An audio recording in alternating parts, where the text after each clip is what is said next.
Yeah, so one of the things is, and he's going to come through and he's going to watch the course and he's going to know exactly who I'm talking about, but you don't want to act like you're throwing in a silo. And I have a kid that I do a lot of remote work with, and he'll send me video of him doing long toss, and he does a great step behind, and then he throws the ball like this. And I go, we're not trying to throw the ball directly straight up in the air. That's obviously too much. If you're here on long toss, that's too much going the other direction. Split that difference. If you're casting it more than roughly 10, 15 feet on that max distance is above a cutoff man's head, you're throwing the ball way too high.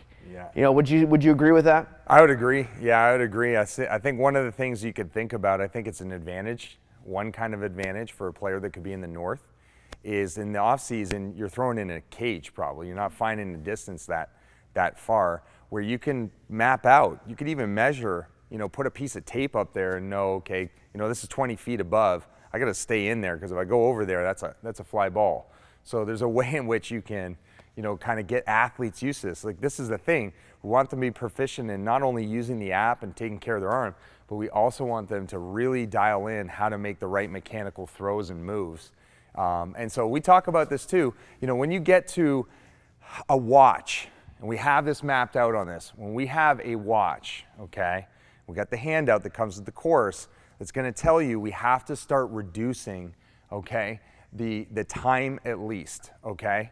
And we can also start reducing some of the distance. 250 and beyond, you are going to use pretty significant effort, like, to get it there. You know, you're going to be traveling fast. You're going to have, you know, some pretty high effort throwing. And then, you know, we have a warning.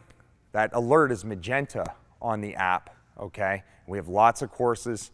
We go into the CERT course for coaches and parents and players. Everybody can take that one. You're going to know a lot about the alerts and things you're going to look for. And our handout, you know, we're going to that activation. That's what we were talking about. It's like, look it, we're keeping the lights on, okay, but we got to give the athlete in this long toss program a breather.